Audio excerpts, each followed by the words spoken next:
Hej, opowiem wam teraz, jak to zrobiłam. Użyłam najpierw bazy anielski Velum na całą twarz, żeby wyrównać wszystkie zakamarki oraz pory. Później paletką do kamuflażu numer 01 Light zakryłam sobie co trzeba, głównie jakieś niedoskonałości na policzku.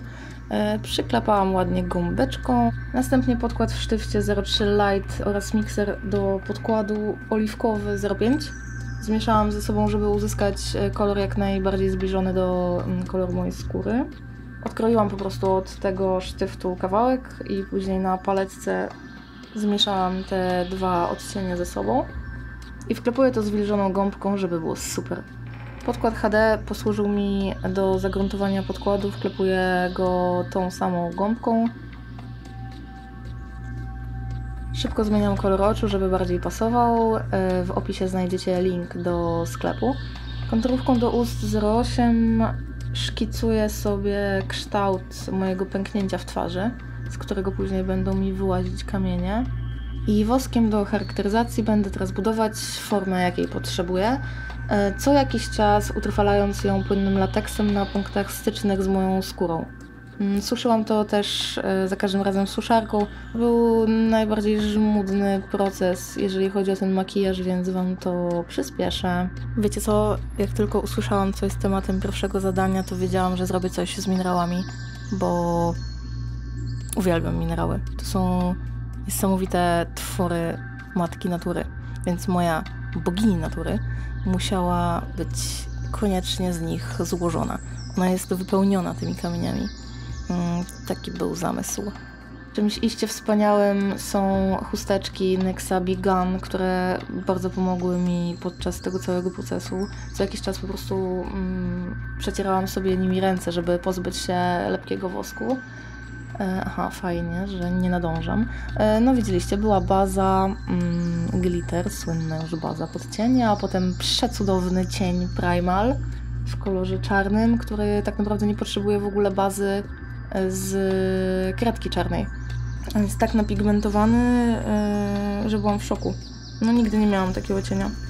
Maluję teraz linie, które będą później bazą dla moich pęknięć pod ustami i pod okiem. Użyłam pomad do brwi espresso i noir, żeby nadać temu dziełu bardziej ostre krawędzie.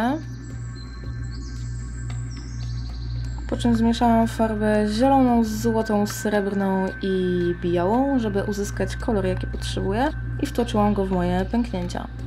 Żeby być bardziej precyzyjną, użyłam cieniutkiego patyczka drewnianego,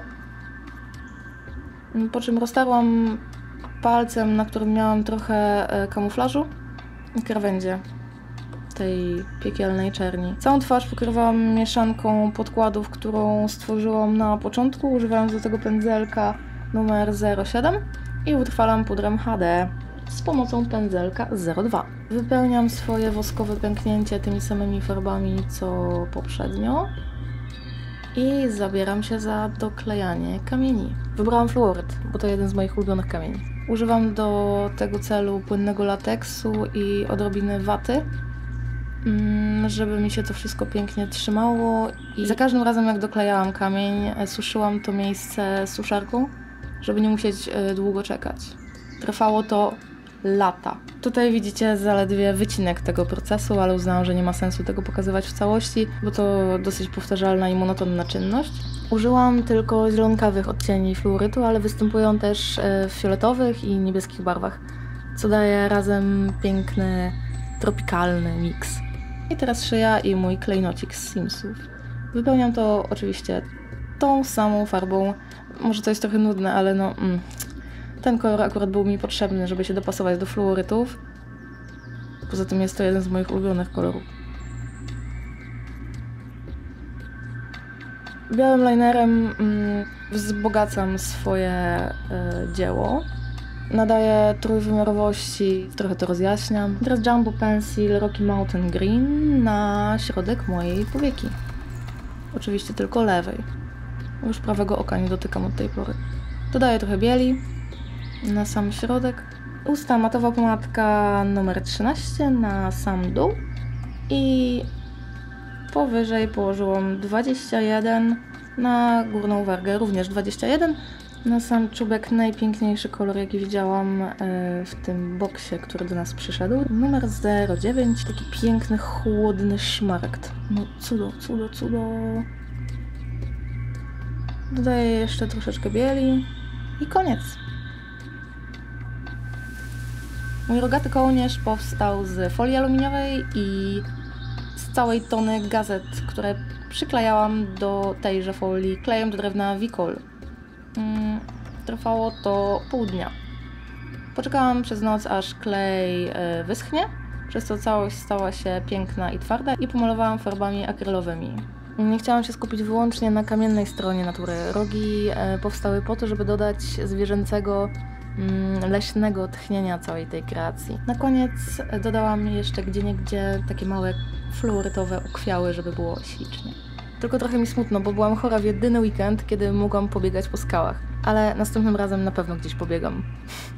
Jedyne, czego wam nie powiem, to jak zrobiłam dready, bo to tajemnica biznesowa. Jeżeli chcecie pooglądać więcej moich dzieł dreadowych, link w opisie. Zrobiłam też szpony, ale nie dokleiłam, bo słońce zachodziło i bałam się, że nie zdążę ze światłem. Mam nadzieję, że mi wybaczycie. Do zobaczenia. Pa!